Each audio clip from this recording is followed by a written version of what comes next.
दोस्तों, मैं वैभव आपका स्वागत करता हूं एक ऐसी कहानी में जो आपके रोंगटे खड़े कर देगी। क्या आपने कभी सोचा है कि तंत्र मंत्र और काले जादू की दुनिया कितनी खतरनाक हो सकती है? क्या सच में कोई शक्ति हमें बचाने के लिए हमेशा मौजूद रहती है? आज हम आपको एक ऐसी सच्ची घटना सुनाने जा रहे हैं जो आपको हिलाकर रख देगी। यह कहानी है अरविंद की, जिसने तंत्र मंत्र के चक्कर में पड़कर खुद को एक भयानक स्थिति में फंसा लिया। लेकिन जब सब कुछ खत्म होने वाला था, तभी महादेव की कृपा से एक चमत्कार हुआ। शिव तांडव स्तोत्र की शक्ति ने कैसे उसे अंधकार से बाहर निकाला, यह जानकर आपके रोंगटे खड़े हो जाएंगे। तो वीडियो को पूरा देखें, क्योंकि जो हुआ वह सिर्फ एक कहानी नहीं, बल्कि एक सबक है जो आपकी जिंदगी बदल सकता है। वीडियो शुरू करने से पहले अगर आप भी महादेव के सच्चे भक्त हैं तो इस वीडियो को लाइक करें, कमेंट में हर हर महादेव लिखें और चैनल को सब्सक्राइब जरूर करें।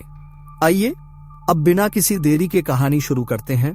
अंधेरा घना हो चुका था, चारों ओर सन्नाटा पसरा था और हल्की हल्की ठंडी हवा पेड़ों की सूखी टहनियों से टकराकर एक अजीब सी सिहरन पैदा कर रही थी।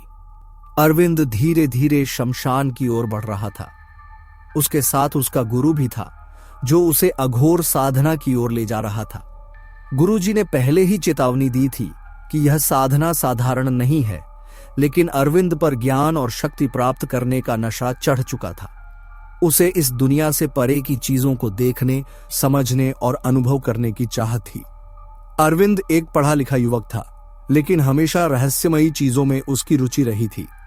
बचपन से ही उसे परलौकिक शक्तियों और तंत्र मंत्र में गहरी दिलचस्पी थी। इंटरनेट पर देखी गई कुछ वीडियो और कुछ किताबों ने उसके विश्वास को और मजबूत कर दिया था कि इस दुनिया से परे भी कुछ है, जिसे सिर्फ वही लोग समझ सकते हैं जो साधना के मार्ग पर चलते हैं। लेकिन उसका यह आकर्षण जल्द ही एक खतरनाक मोड़ लेने वाला था। गुरुजी के साथ चलते हुए अरविंद को अचानक एक अजीब सा एहसास हुआ। ऐसा लगा जैसे कोई छाया उनके पीछे पीछे चल रही हो। उसने मुड़कर देखा, लेकिन वहां कुछ नहीं था। वह हल्का सा हंसा और खुद को समझाने लगा कि यह सब उसके दिमाग का खेल है। लेकिन गुरुजी ने एक अजीब नजर से उसे देखा और कहा, जब तक हम साधना पूरी नहीं कर लेते, पीछे मुड़कर मत देखना। शमशान में घुसते ही माहौल और भी डरावना हो गया। दूर एक चिता जल रही थी, जिसकी धीमी धीमी लपटें हवा में एक अजीब सी गंध फैला रही थीं। कुछ कौवे पास के सूखे पेड़ पर बैठे थे और रह रहकर कर्कश आवाज में कांव कांव कर रहे थे। अरविंद की उत्सुकता अब डर में बदलने लगी थी, लेकिन उसने खुद को संभाल लिया। गुरुजी ने एक जगह चुनी जहां पहले से ही एक बड़ा पत्थर रखा हुआ था। उन्होंने अपने झोले से कुछ राख निकाली और उसे चारों ओर बिखेर दिया। फिर एक त्रिकोण बनाकर उसके बीच में एक दीपक जलाया। उन्होंने अरविंद को वहां बैठने का इशारा किया और खुद उसके ठीक सामने बैठ गए। अब हम इस साधना की शुरुआत करेंगे। यह साधना तुम्हें दिव्य शक्तियों के करीब ले जाएगी, लेकिन अगर तुम्हारा मन डगमगाया तो तुम्हें इसकी भारी कीमत चुकानी पड़ेगी, गुरुजी ने गहरी आवाज में कहा। अरविंद ने अपनी आंखें बंद कर लीं और गुरुजी के बताए हुए मंत्र का जाप करने लगा। जैसे ही वह मंत्र उच्चारण करने लगा, उसे महसूस हुआ कि वातावरण में एक अजीब सी हलचल होने लगी है। हवा अचानक ठंडी हो गई थी और ऐसा लग रहा था जैसे कोई अदृश्य शक्ति वहां मौजूद हो। कुछ ही मिनटों बाद अरविंद को अपने आसपास हल्की हल्की फुसफुसाहट सुनाई देने लगी। उसने आंखें खोली, लेकिन वहां गुरुजी के अलावा कोई नहीं था। उसे लगा कि शायद यह उसका भ्रम होगा, लेकिन तभी उसकी रीढ़ में एक ठंडी लहर दौड़ गई। गुरुजी ने अपनी आंखें खोली और फुसफुसाते हुए कहा, अब पीछे मत देखना, कोई हमें देख रहा है। अरविंद के शरीर में झुरझुरी दौड़ गई। उसने महसूस किया कि उसके ठीक पीछे कोई खड़ा है। हल्की हल्की सांसों की आवाज सुनाई देने लगी। उसकी धड़कन तेज हो गई। तभी हवा में अचानक एक ठंडी लहर दौड़ी और दीपक की लौ झटके से कांप उठी। पेड़ की टहनियां जोर जोर से हिलने लगीं और चिता की आग अचानक भड़क उठी। गुरुजी ने जल्दी से एक मुट्ठी राख उठाई और मंत्र पढ़ते हुए हवा में उछाल दी। लेकिन जो हुआ वह किसी ने भी नहीं सोचा था। जैसे ही राख हवा में फैली, एक भयानक चीख सुनाई दी, मानो कोई आत्मा तड़प रही हो। अरविंद का पूरा शरीर ठंडा पड़ गया। उसने अपने गुरु की ओर देखा, लेकिन इस बार गुरुजी के चेहरे पर डर था। हमें यहां से तुरंत निकलना होगा, गुरुजी ने घबराते हुए कहा। लेकिन अरविंद के पैर जमीन में जकड़ चुके थे। उसने महसूस किया कि कोई अदृश्य शक्ति उसे पीछे खींच रही है। उसने चीखने की कोशिश की, लेकिन आवाज नहीं निकली। और फिर उसने सुना एक डरावनी, गहरी, गुर्राती आवाज, तुम्हें नहीं जाना चाहिए था। शमशान में हवा अचानक और ज्यादा ठंडी हो गई थी। हर तरफ एक अजीब सी नकारात्मक ऊर्जा फैल गई थी, जैसे कुछ अनदेखी शक्तियां वहां मौजूद हों। अरविंद का पूरा शरीर कांप रहा था, लेकिन यह ठंड की वजह से नहीं था, बल्कि उस अनजानी शक्ति के भय से था जिसने अभी अभी अपनी उपस्थिति दर्ज कराई थी। गुरुजी तेजी से मंत्र पढ़ने लगे, लेकिन उनकी आवाज में आत्मविश्वास की जगह डर झलक रहा था। अरविंद ने महसूस किया कि उसके चारों ओर का माहौल भारी हो रहा था, जैसे कोई अदृश्य ताकत उसे जकड़ रही हो। तुमने हमें बुलाया है, अब हम आए हैं। यह आवाज किसी इंसान की नहीं थी। यह गहरी, भयानक और चारों दिशाओं से गूंज रही थी। अरविंद की धड़कन बेतहाशा तेज हो गई। उसने गुरुजी की ओर देखा, लेकिन उनके चेहरे पर पसीने की बूंदें छलक आई थीं। तभी अचानक चिता की लपटें हवा में झटके से भड़क उठीं और राख उड़कर चारों ओर फैलने लगी। अरविंद को महसूस हुआ कि कोई परछाई उसकी ओर बढ़ रही है। उसने पीछे देखने की कोशिश की, लेकिन उसके शरीर ने मानो काम करना बंद कर दिया था। गुरुजी ने जल्दी से कुछ राख उठाकर अरविंद के ऊपर फेंकी और जोर से बोले, मत डर, ध्यान मंत्र पर रख। लेकिन अरविंद के दिमाग में मंत्र नहीं आ रहा था। उसे सिर्फ वही डरावनी आवाज सुनाई दे रही थी जो अब और भी करीब आ गई थी। अब तुम्हारा कोई नहीं। और फिर अचानक एक अदृश्य ताकत ने उसे जोर से पीछे खींच लिया। वह जमीन पर गिर पड़ा और उसे महसूस हुआ कि किसी ने उसकी गर्दन को जकड़ लिया है। उसकी सांसें घुटने लगीं। उसने हाथ पैर मारने की कोशिश की, लेकिन उसका शरीर जैसे किसी अदृश्य बेड़ियों में जकड़ा हुआ था। गुरुजी ने जल्दी से एक लोहे की छड़ी निकाली जिस पर कुछ खास मंत्र लिखे थे और उसे जमीन पर जोर से मारा। ओम नमः शिवाय। जैसे ही यह मंत्र गूंजा, पूरा माहौल अचानक बदल गया। हवा में कंपन हुआ और एक पल के लिए सब कुछ शांत हो गया। लेकिन यह शांति महज एक भ्रम थी। अगले ही क्षण जमीन पर गहरी दरारें पड़ने लगीं और एक दिल दहला देने वाली चीख गूंजी। अरविंद ने देखा कि कुछ काली आकृतियां राख के गुबार में बदलकर इधर उधर भाग रही थीं, लेकिन उनमें से एक अब भी वही थी, वही जिसने अरविंद को पकड़ रखा था। गुरुजी ने उसकी ओर देखा और जोर से बोले, अरविंद, शिव तांडव स्तोत्र का जाप कर, वरना तेरा बचना नामुमकिन है। लेकिन अरविंद की जुबान बंद हो चुकी थी। वह चाहकर भी कुछ बोल नहीं पा रहा था। उसके अंदर सिर्फ डर था, इतना गहरा डर कि उसकी सोचने समझने की क्षमता खत्म हो चुकी थी। गुरुजी ने फिर से राख उठाई और जमीन पर एक चक्र बनाया, लेकिन तभी वह आकृति जोर से हंसी, एक ऐसी हंसी जो किसी भी इंसान के रोंगटे खड़े कर दे। अब कोई मंत्र काम नहीं करेगा, अब यह हमारा है।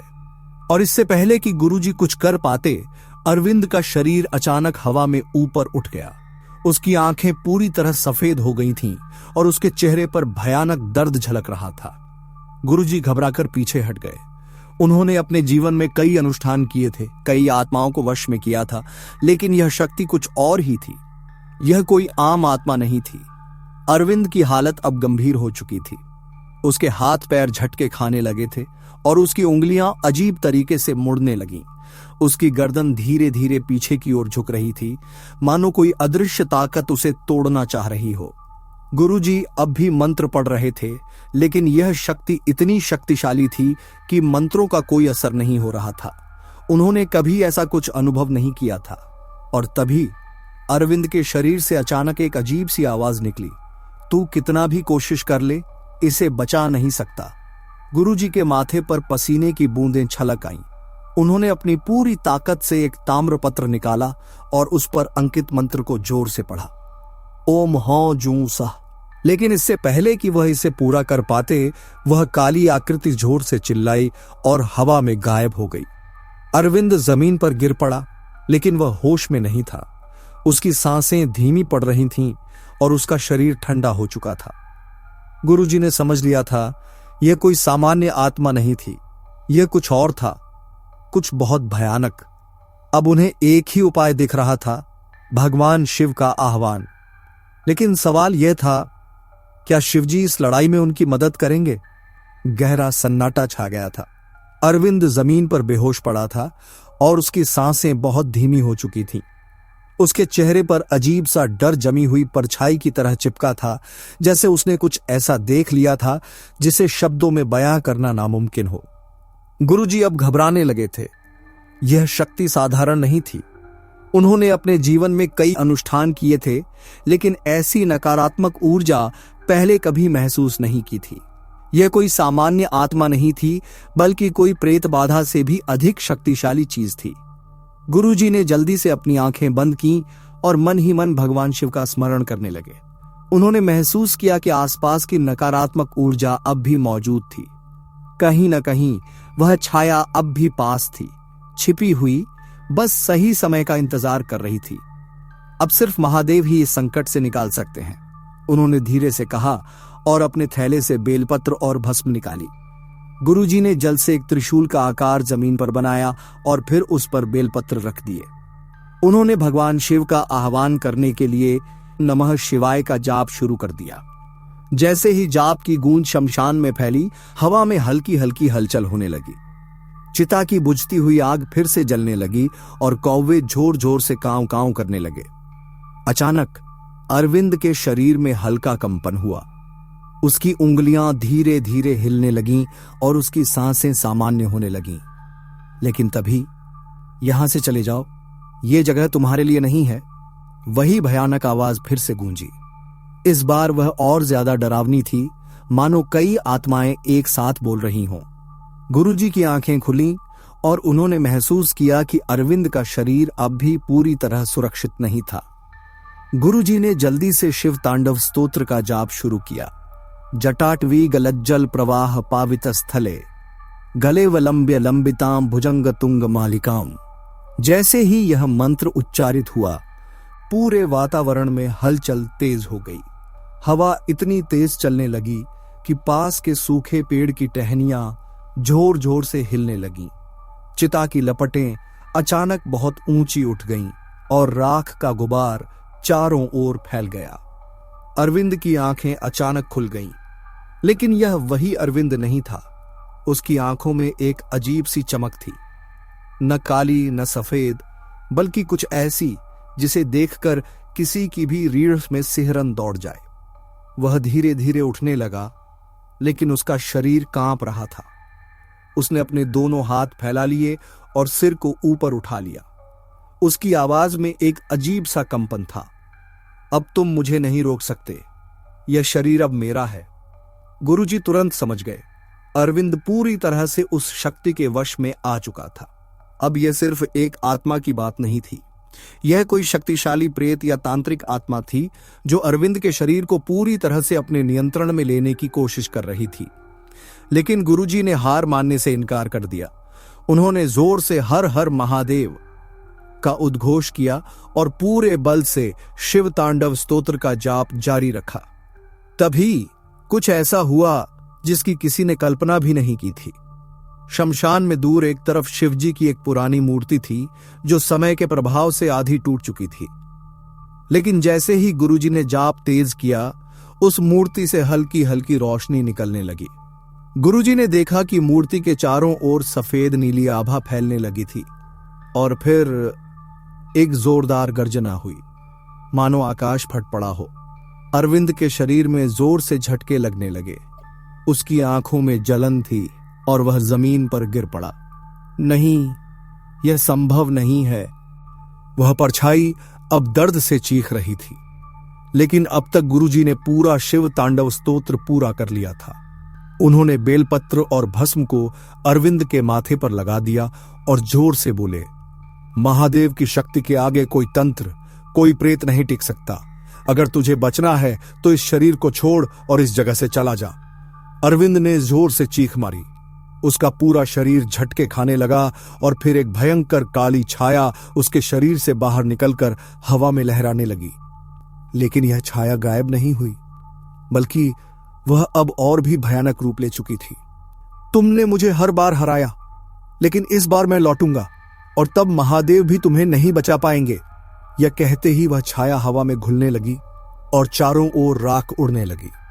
गुरुजी ने तुरंत शिव तांडव स्तोत्र का अंतिम मंत्र पढ़ा और जैसे ही मंत्र पूरा हुआ, पूरी शमशान भूमि एक पल के लिए शांत हो गई। अरविंद जमीन पर बेसुध पड़ा था। उसकी सांसें तेज चल रही थीं, लेकिन वह अब सुरक्षित था। गुरुजी ने राहत की सांस ली, लेकिन उन्होंने महसूस किया कि खतरा अभी टला नहीं था। वह छाया चली तो गई थी, लेकिन जाते जाते वह एक चेतावनी दे गई थी, मैं लौटूंगा। गुरुजी ने दूर शिवजी की मूर्ति की ओर देखा और प्रणाम किया। अब उन्हें जल्द से जल्द अरविंद को इस स्थान से बाहर निकालना था, इससे पहले कि वह छाया दोबारा लौट आए। गुरुजी ने अरविंद के निर्जीव पड़े शरीर को देखा। वह अब होश में आ गया था, लेकिन उसका चेहरा बेहद सफेद पड़ चुका था, जैसे उसने मृत्यु को बहुत करीब से देख लिया हो। उसकी सांसें तेज चल रही थीं और वह कांप रहा था। गुरुजी ने तुरंत उसे सहारा देकर उठाया और बोले, हमें यहां से तुरंत निकलना होगा। लेकिन जैसे ही वे आगे बढ़े, चारों ओर एक अजीब सी हलचल होने लगी। सूखे पत्ते जमीन से उठकर हवा में घूमने लगे और शमशान की निस्तब्धता अब किसी अदृश्य भय से भर गई थी। तभी अचानक एक बेहद डरावनी हंसी गूंजी। तुम्हें लगा कि सब खत्म हो गया? नहीं, यह तो बस शुरुआत थी। गुरुजी और अरविंद दोनों ठिठक गए। अरविंद ने गुरुजी की ओर देखा, लेकिन उनके चेहरे पर इस बार भीषण चिंता थी। और फिर शमशान की जमीन अचानक दरकने लगी। अरविंद ने महसूस किया कि उसके पैरों के नीचे की जमीन हिल रही थी। उसने जल्दी से पीछे हटने की कोशिश की, लेकिन किसी अदृश्य ताकत ने उसे जकड़ लिया। गुरुजी, कुछ हो रहा है, वह घबराकर चिल्लाया। गुरुजी ने तुरंत अपने गले में पहना हुआ रुद्राक्ष का माला निकाला और अरविंद के हाथ में दे दिया। इसे मजबूती से पकड़ो, यह महादेव की शक्ति से भरा हुआ है। लेकिन उस नकारात्मक ऊर्जा ने हार मानने से इनकार कर दिया था। चिता की लपटें अब नीली हो चुकी थीं। हर दिशा से फुसफुसाहटें सुनाई देने लगीं, जैसे कई आत्माएं एक साथ कुछ कह रही हों।